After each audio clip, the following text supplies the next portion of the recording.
The war hall of Zaltharis was carved from living crystal. Light bent strangely along its walls, like frozen waves. Alien banners floated without wind. Every color meant conquest. At the center stood Queen Salith. She was tall, silver-skinned, crowned with bone and flame. Her eyes had watched 100 species kneel. Her voice had ended worlds. Before her stood the human. He was alone. Unarmed. Still wearing his black combat helmet. That alone offended her.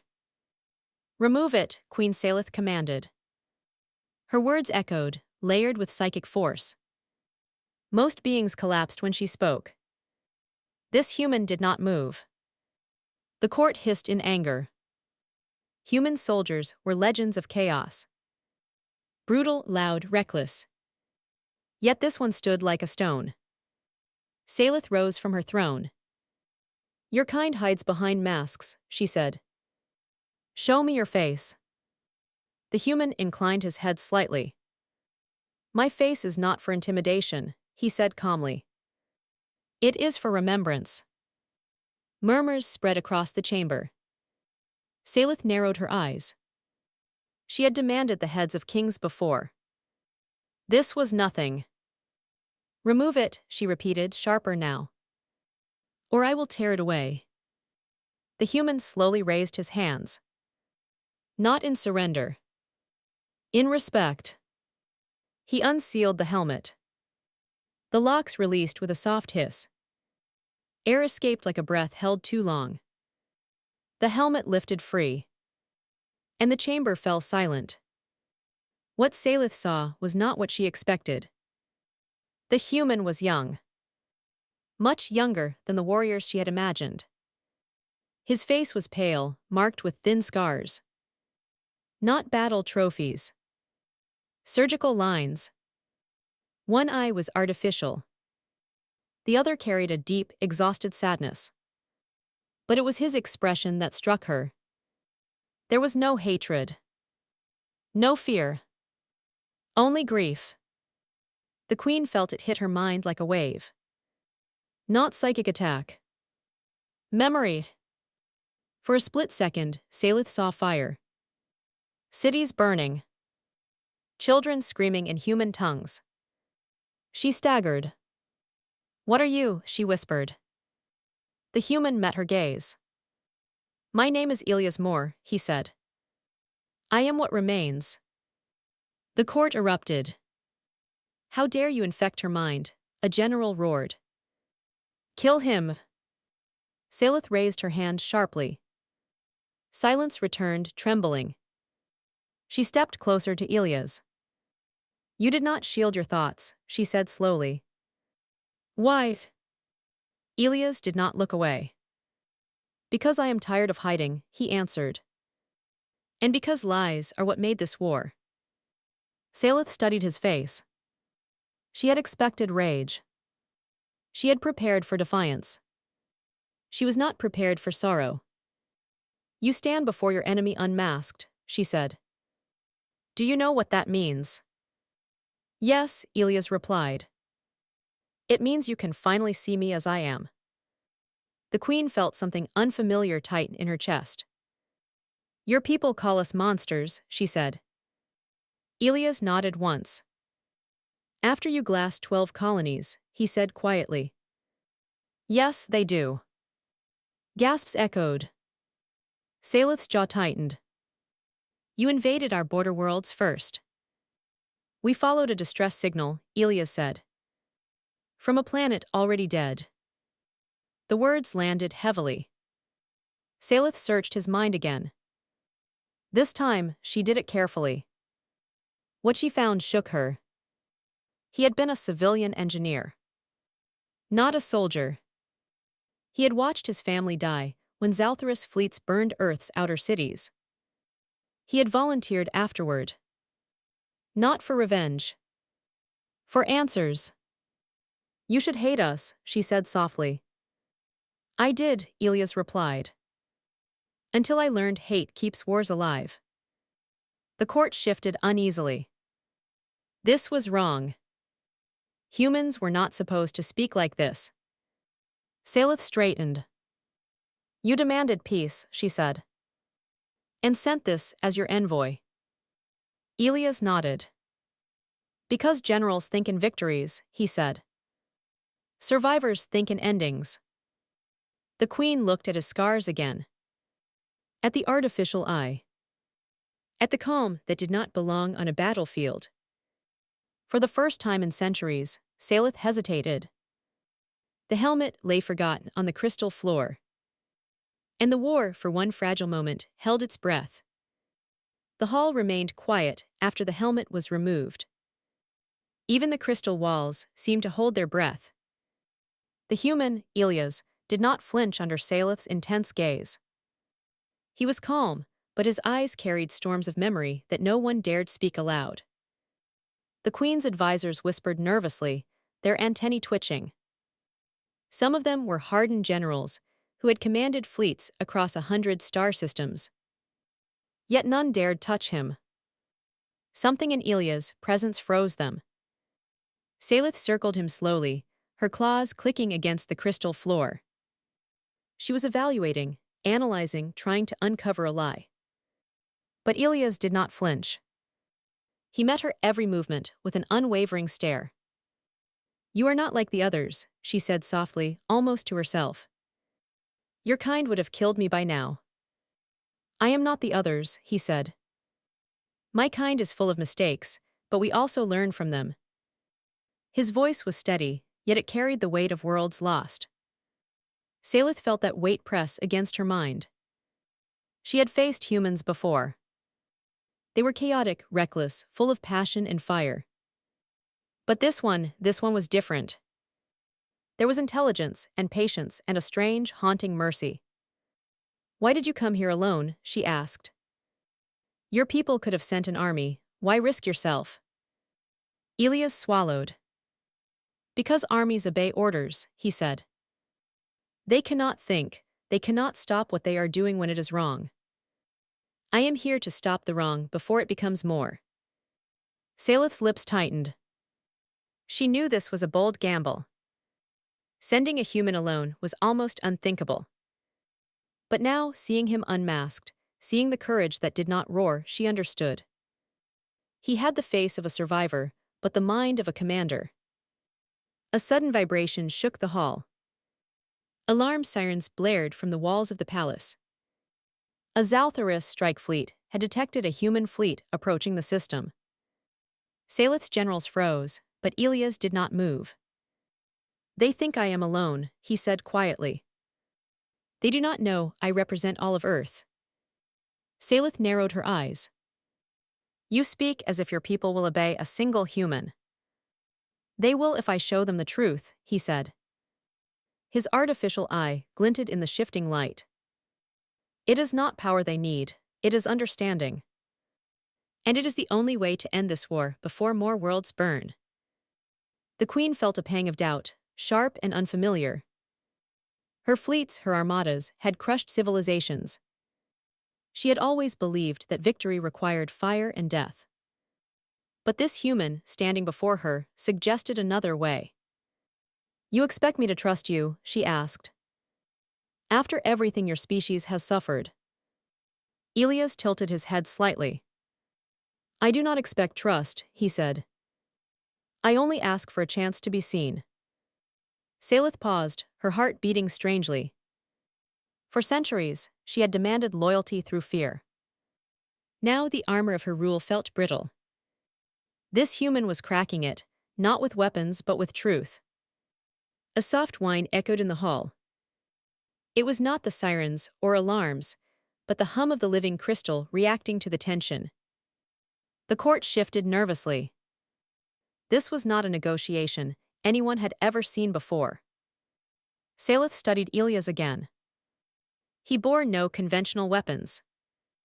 No fleets behind him. No shields, no bombs. Yet somehow, his presence carried the weight of a galaxy. You are small, she said, almost in wonder. Your kind is small. And yet, Elias said quietly, small things can change the course of giants. The queen's mind raced. She had faced heroes, tyrants, generals, and legends. But no one had ever spoken to her like this, without arrogance or fear. For the first time in her life, Salith wondered, could a human truly hold the fate of a war in their hands? The court whispered, the air shimmered, and the space between two species, once filled with hate and destruction, became heavy with possibility. And somewhere deep inside, the queen felt the first flicker of hope. Elias, unmasked and unarmed, had already begun to win, not a battle of fleets, but a battle for hearts. The war, it seemed, might end not with fire but with understanding. The crystal hall trembled slightly as the first human fleet appeared on the holoscreens. Elias did not flinch. He studied the formation calmly, his fingers brushing the controls, though he made no move to press them. Salith leaned forward, her silver hair flowing like liquid metal. "Your kind is bold," she said. "Bold to appear so helpless before death." "I am not helpless," Elias said softly. "I am deliberate. Helplessness is easy, understanding is hard." A general snorted. "Understanding does not stop our fleets from firing," he growled. "Your human words are meaningless." Elias turned to him slowly, his artificial eye glowing faintly. "I do not fight with words alone," he said. "I fight with choices. Every life I save is a battle I win. Every death I prevent is a victory you cannot measure." Salith's eyes narrowed. Her mind, trained for millennia in strategy, detected truth in his words. Not the bravado of a soldier, nor the pride of a king. Truths. The weight of experience carried in the face of a human who had survived impossible loss. She stepped closer, letting the crystal hum of the hall vibrate against her. "You speak as if war is a puzzle," she said. "And puzzles are solved with thinking, not killing." "Yes," Elias replied. "Think, and you may see a path beyond hatred. Kill, and all that remains is ash." The queen paused, listening to the echo of his voice. For centuries, she had known nothing but obedience through fear. Now fear felt fragile. Suddenly, alarms blared again, louder. A strike pod had broken formation, heading straight for the palace. Salith's claws twitched, ready to destroy it. "Do nothing," Elias said calmly. The queen's jaw tightened. "Do nothing," she shouted. "It will hit us." He shook his head slowly. "Not if you watch, I am ready." The strike pod drew closer. Explosions erupted around the palace shields, lights flickering. Court members panicked, some hissing orders, some cowering. Elias raised a hand. A quiet hum began in the room. Not a weapon, not a shield, but something else. The strike pod slowed, then hovered. Then it stopped entirely, suspended as if frozen by an invisible hand. Gasps filled the hall. Salith's eyes widened. "How?" she whispered. "I am not stronger than your fleets," Elias said. "I am smarter." He touched a console. The pod retracted, spinning gently, then aligned itself with the human fleet. The queen felt her chest tighten. She had faced cunning generals, rogue planets, and weapons that could annihilate moons. And yet this human, without fleets, without bombs, commanded obedience with nothing but presence and thought. "You control them?" she asked, incredulous. "They follow a principle, not a command," Elias explained. "They know death is meaningless if it is senseless. I show them purpose, and they obey it." Salith blinked slowly. She had been trained to crush obedience, not inspire it. She had known the fear of others, the loyalty bought with terror. But she had never seen influence born of clarity and humanity. The court murmured, astonished. Some generals clenched their fists, unwilling to admit awe. Others whispered quietly, sensing a shift in power. Elias turned to Salith. "You demanded my helmet removed," he said. "You wanted to see my face." He paused, letting the words sink in. Now look at my eyes. See the cost of war, not the glory of victory. See what survives when people refuse to give in to hate. Salith studied him. The grief, the scars, the calm determination. All of it spoke louder than any fleet, any weapon, any empire she had built. For the first time in centuries, she wondered if she had misunderstood humanity. If they were not merely chaotic, reckless, fragile creatures, but beings capable of something far greater. The courage to face truth. The wisdom to choose mercy. The power to change a war with nothing but their presence. And for the first time, Salith felt the stirrings of respect, tinged with fear. This human, this fragile, scarred, unarmed man, was not a soldier or a diplomat. He was a force that could not be measured by guns or numbers. And she realized something that chilled her silver bones. If she underestimated him, the war might not just end differently. It might end with her seeing a future she had never imagined. Salith sat on her throne, silent, watching Ilias move among the holographic displays of the approaching human fleet. The crystal hall seemed smaller somehow, as if it recognized the presence of someone who carried more than just flesh. Every step he took left a mark on her mind, a mixture of awe, fear, and unexpected hope. Your courage is reckless, she said finally, her voice quiet but sharp. Do you not fear deaths? Ilias shook his head slowly. Fear is easy, he said. Courage is doing what is right, even when death is likely.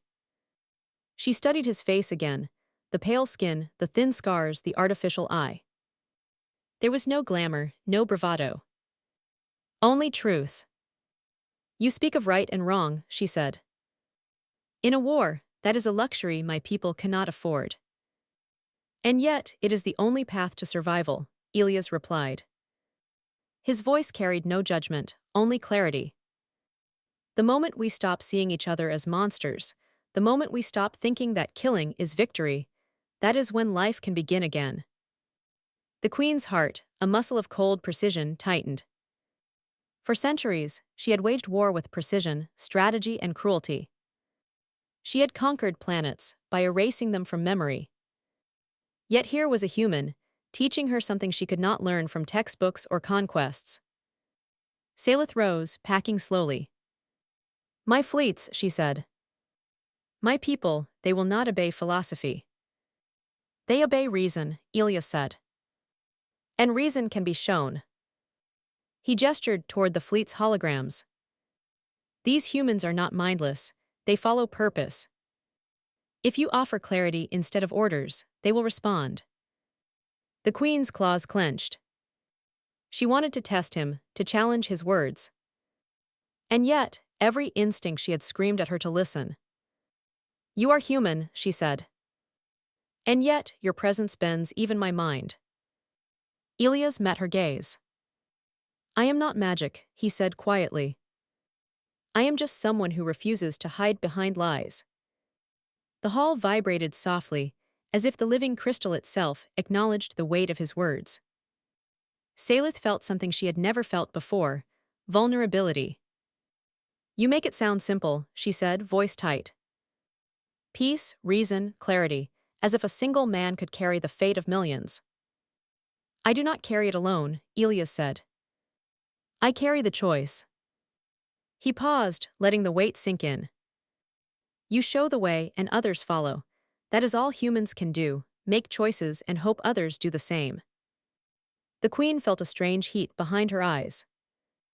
Memories she had buried surfaced, colonies she had spared, only to watch them rebel. Cities she had raised in calculated strikes. Lives she had ended to prevent imagined chaos. All of it, pointless, if she had refused to see the truth before her. A young Zaltharis officer stepped forward. Your Majesty, he hissed, this human plays with fire, do not let him control us. Salith's eyes softened, but her tone remained cold. And yet he does control me, she whispered. Not with threats, not with lies, but with honesty. And I do not know how to resist it. Ilias did not smile, but his gaze held something profound. You have fought many wars, he said softly. Perhaps this is the first one you can end without blood. For a long moment, Salith considered him. She had ruled for centuries with absolute power. She had crushed rebellion and inspired terror. But now, in the face of a human who refused to hide, she realized the true weight of leadership. It was not in crushing others, but in understanding them. The alarms blared again, signaling the human fleet's approach. Yet neither of them moved immediately.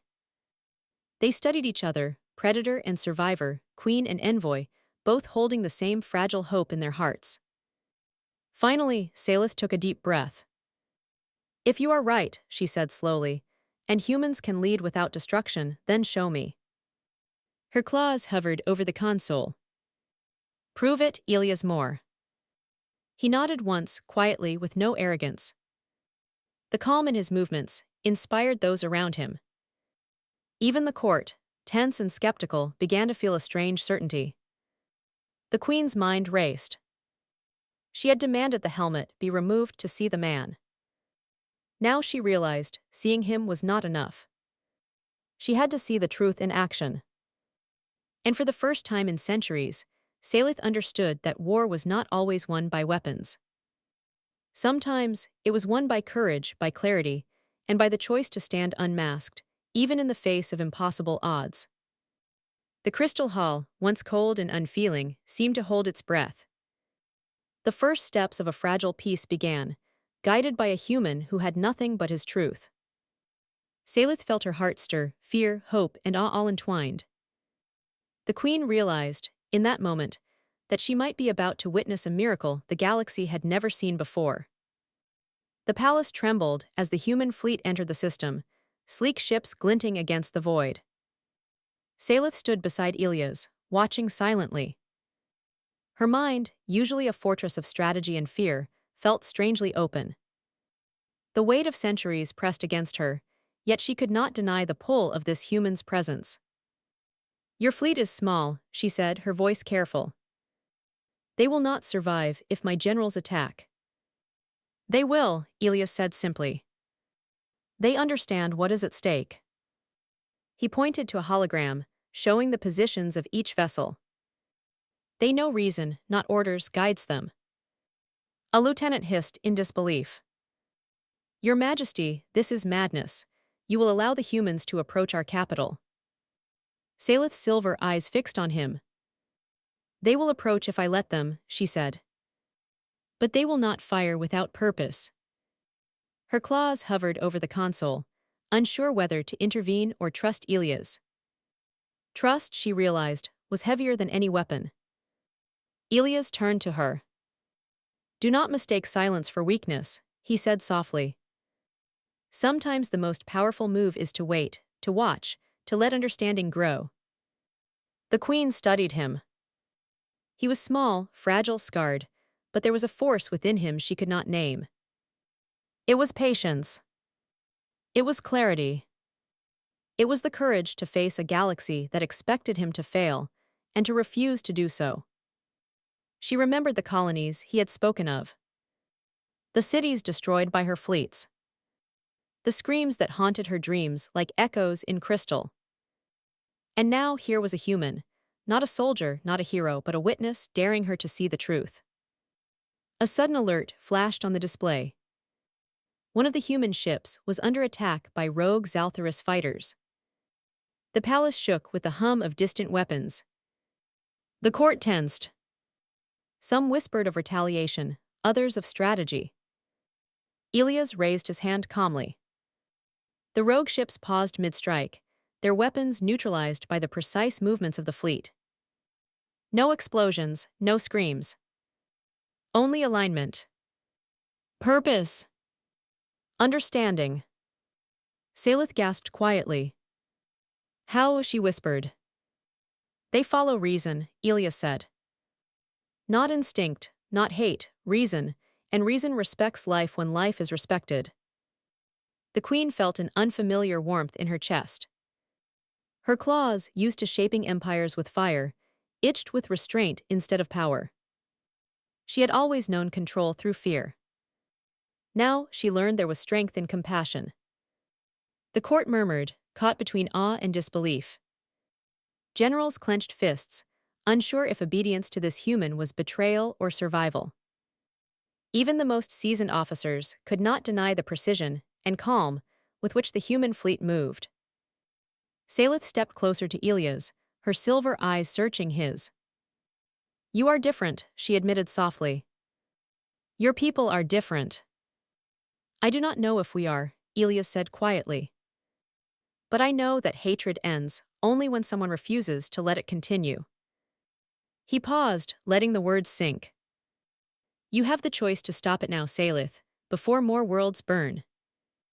For the first time in centuries, the queen felt the weight of possibility instead of conquest.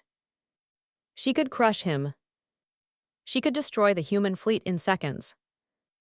But doing so would only continue the cycle of fire she had long mastered.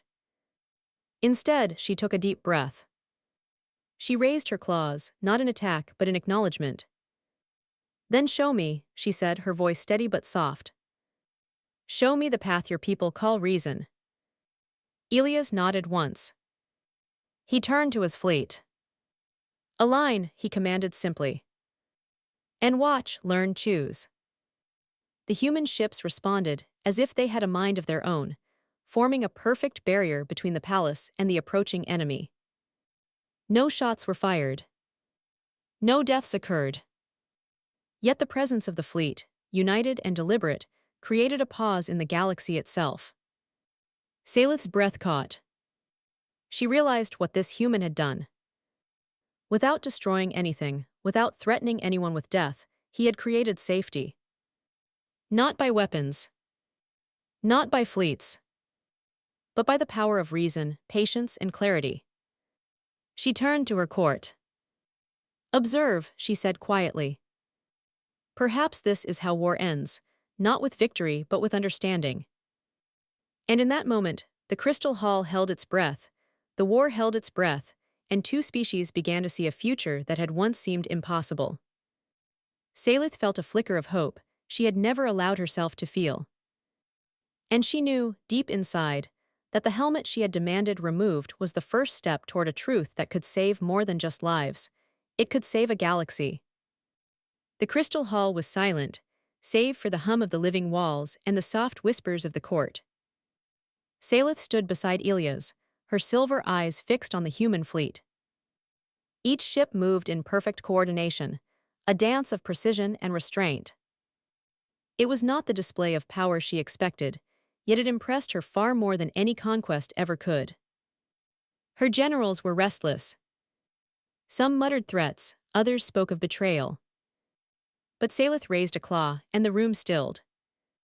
"You see," Elias said softly, his artificial eye reflecting the holograms, "war is not about who can destroy the other first. It is about who can stop destruction entirely." She studied him. Small, scarred human, and yet a force she could neither command nor resist. She felt her centuries of control unraveling. Not with weapons, not with threats, but with simple, unshakable truth. A warning came from the sensors. A rogue human vessel, damaged and isolated, approached the palace. The generals urged immediate retaliation. "Destroy it," one barked. "Do not let them show weakness." Elias stepped forward calmly. "No," he said firmly. "Do not fire, let it dock. Let them see the choice to live without fighting." Salith hesitated. She had always acted with swift precision. Yet there was a strange weight in his words. The choice to spare, to let reason lead, it felt heavier than any weapon she had ever wielded. The damaged ship aligned with the palace docking bay. Elias guided it with quiet authority, every movement deliberate. The crew disembarked, weary and frightened but alive. Salith felt something stir inside her, a flicker of something long buried. Empathy, perhaps, or the realization that life could be preserved without surrendering power. The humans, led by Elias, moved among her people without fear. They offered hands, not weapons. They spoke words, not threats. And the Zaltharis began to see them not as monsters, but as beings capable of reason. Salith's chest tightened. She had demanded the helmet be removed to see the man beneath. Now she understood, what she had seen was not just a face. It was courage made manifest. It was the unarmed strength of conviction. The palace walls seemed to pulse with awareness. Even the crystal itself seemed to approve. She had faced countless wars, yet none had demanded so much of her heart.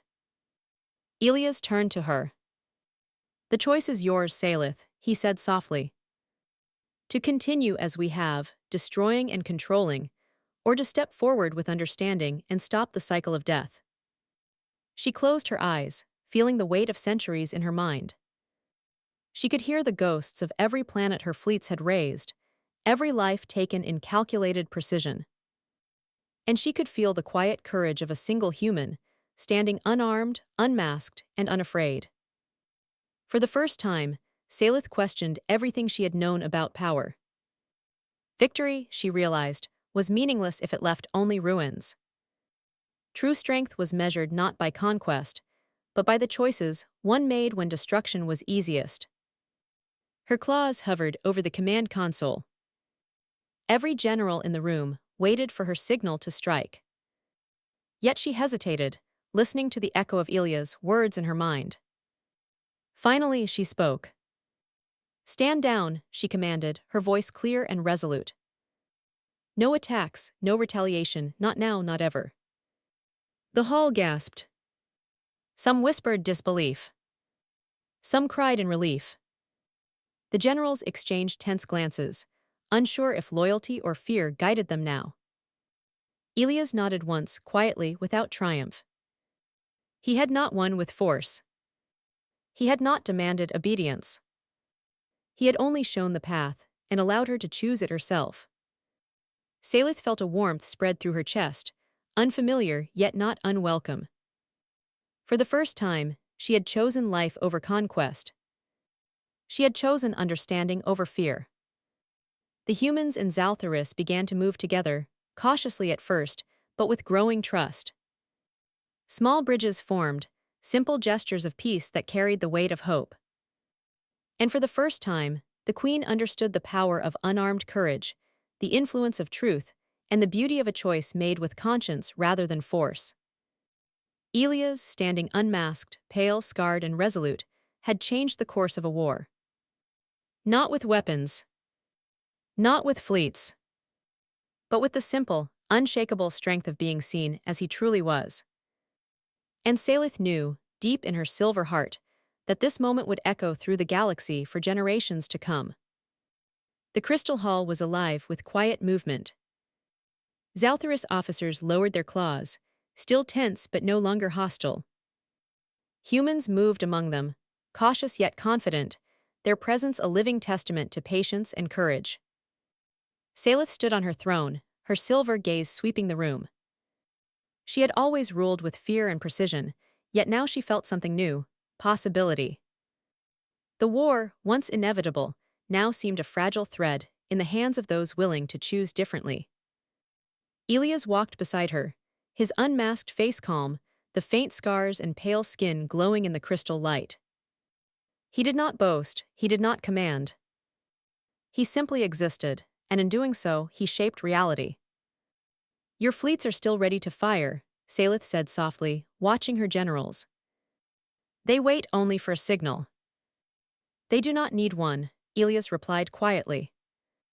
"They wait for understanding, not orders, not vengeance, understanding."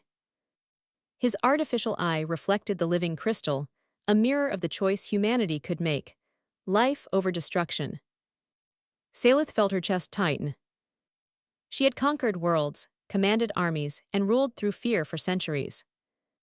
Yet nothing had prepared her for this quiet power, the influence of truth, mercy, and courage displayed without aggression. A ripple of movement passed through the court. The human fleet sent emissaries to her people, carrying messages of peace, of reconciliation, of mutual respect. Zaltharis officers, at first skeptical, began to respond. Small gestures of trust emerged, Hands extended, words exchanged, questions asked. Salith studied Elias, her mind heavy with emotion she had long buried. Grief, guilt, hope. All entwined in a knot she had not thought possible. You could have destroyed us, she said softly, her voice almost a whisper. Yet you chose not to. Elias shook his head. I do not desire destruction, he said. I desire an end to it. I desire a future where choices matter more than fear. For a long moment, the queen felt the truth of his words sink deep. She realized that power was not in domination, but in restraint. Not in fear, but in trust. Not in conquest, but in the courage to see another being clearly, without hatred. The humans and Zaltharis began tentative negotiations. Language barriers melted with patience. Suspicion eased with small gestures of goodwill. A bridge, delicate and fragile, stretched across centuries of war. Salith felt the weight of her decision settle. For the first time, she understood the cost and the beauty of choosing life. The galaxy could burn no longer. There was too much to protect, too much to learn. She turned to Elias, her silver gaze softening. You have changed the course of history, she said quietly.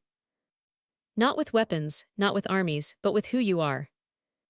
He bowed slightly, not in triumph but in respect. I am nothing without the choice of others, he said. Peace is never the act of one person. It is the act of many, guided by courage. The hall seemed to breathe with them, the crystal walls glowing warmer, alive with the potential of a future forged without blood. The queen felt a weight lift from her heart. The burden of endless war, the shadow of every conquered planet, seemed to ease. She had chosen a path she had never walked before, one of empathy, understanding, and shared purpose. Outside, the stars seemed different. No longer distant points of conquest or targets of fear, they shimmered with possibility. The human fleet and the Zaltharis armadas moved together now, not as enemies, but as participants in a fragile peace. Salith realized that the helmet she had demanded removed had revealed more than a human face. It had revealed the strength of choice, the power of courage, and the simple truth that even a single individual could change the course of the galaxy. Elias stood unmasked, scarred, weary, yet radiant with resolve. And in his quiet presence, Salith understood. The war was over, not with destruction but with understanding. The court fell silent, the fleets paused, and for the first time in centuries, two species saw each other clearly. Hope had returned to a galaxy that had almost forgotten it. And in that clarity, a future was born.